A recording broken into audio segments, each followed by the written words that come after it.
Здесь получается, что вот гиря получается в неправильной форме, и то, что она нестабильна во всех плоскостях, так же как и гантеля, она еще и может вот так крутиться вокруг своей оси. То есть вы еще больше групп мышц включаете для того, чтобы удержать систему спортсмен-гири в стабильном положении. То есть получается, гиря — это своего рода вершина пирамиды железного мира. Вот выполняете начало, как на американский мах. Вверху разворачиваясь на 180 градусов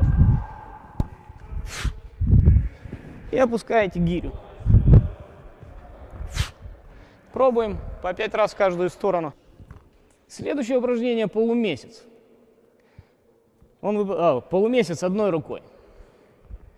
Сначала показываю, потом объясняю. Здесь то же самое. Гиря должна пролететь верхнюю точку по инерции. И рукоятку лучше держать вот так, вертикально. То есть вот в этой плоскости рукоятка двигается. Потому что если вы будете держать перпендикулярно или в какой-то другой плоскости, то гиря может потерять равновесие и вот такое произойдет. Например, там будет рывок или упадет в другую сторону. А когда вы держите ручку вот в сагитальной плоскости, вам легче удержать равновесие.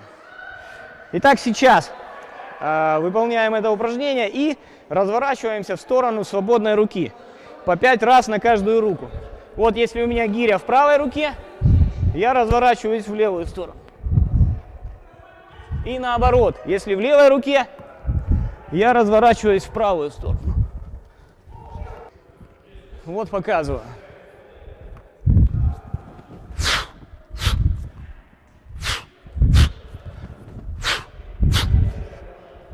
То есть это вот это же упражнение, только гиря еще делает оборот над головой. Вот этот оборот можно, только что я сделал, из правой руки перекинул в левую, да, можно перебрасывать в одноименную руку. То есть вот сейчас я сделаю из правой в правую. Вот, из правой в правую перебросил. Потом следующее маховое упражнение — это мах с приседом. Сначала сделаем его 2 руками. Сначала покажу, потом объясню.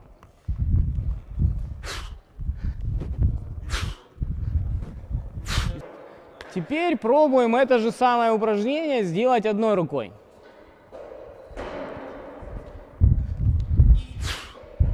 Of course.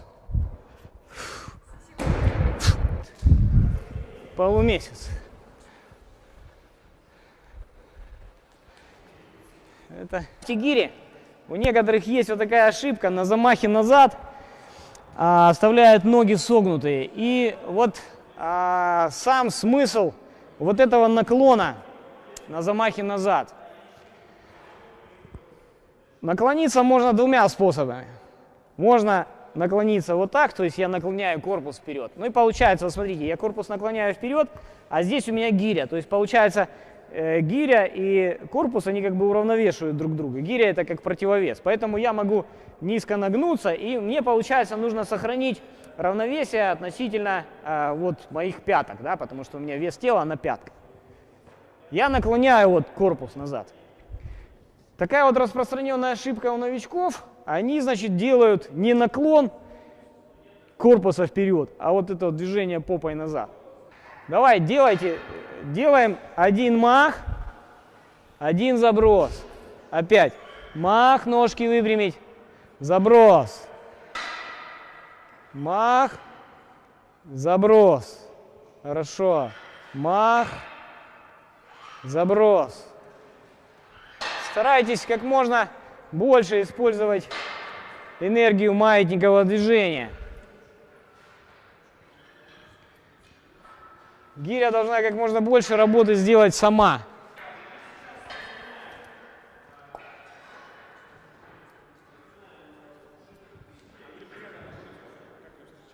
А сейчас это следующее.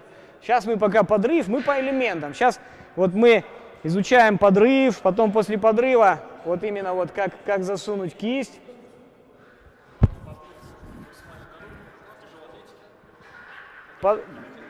Подрыв, ну да, он не длинный, там раз и все. Ну вот смотрите на меня, вот я делаю.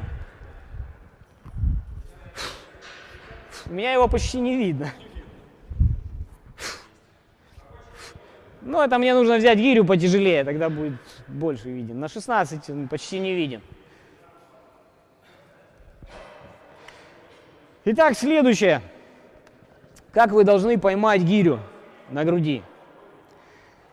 Значит, вот подрыв, да, подрыв. После подрыва вы должны гирю отпустить. После подрыва она летит сама.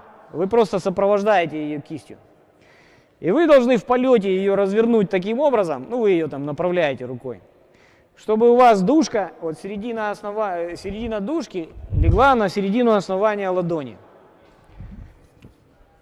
Вот смотрите, вот здесь вот я гирю отпускаю, вот она дальше сама летит. Вот подрыв. Я просто засовываю в нее кисть таким образом, чтобы середина дужки легла на середину основания ладони. Основание большого пальца у меня в углу рукоятки. Вот здесь вот предплечье, дужка, контакт. Обязательно. Вот. И у меня предплечье, оно лежит вот в этой вот выемке вот между дужкой и шаром. Ошибка многих новичков — это очень высокая траектория заброса. То есть вот так вот делают, смотрите.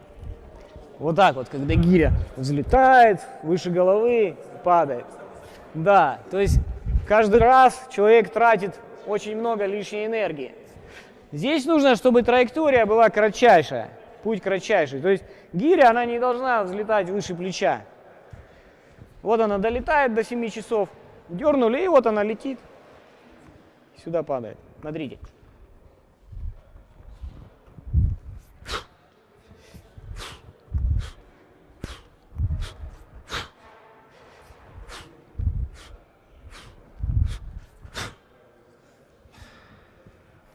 Здесь вот для того, чтобы, ну, если не хватает гибкости удержать руку в этом положении, можно немножечко вот так скрутиться вокруг своей оси.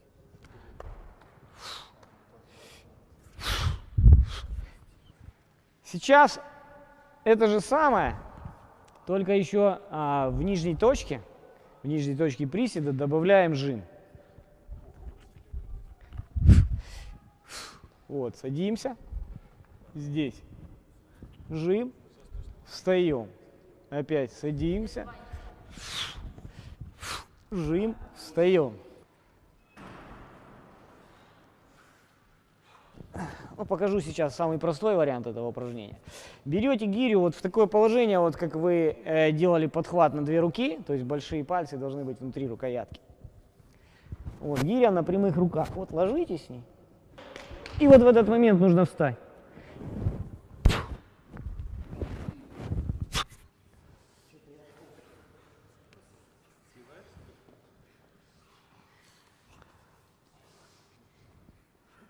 Доделал.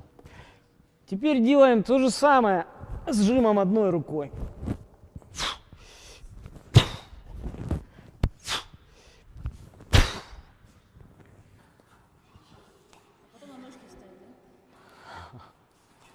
Значит, сейчас я вам покажу, как оно выглядит сначала.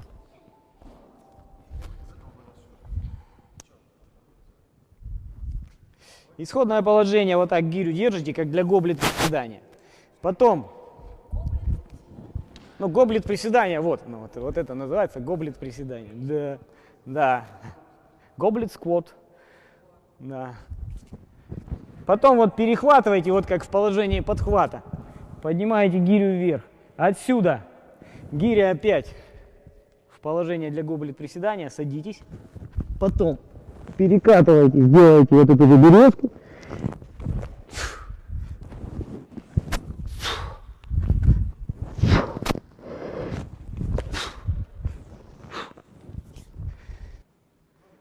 И я думаю, на сегодня все.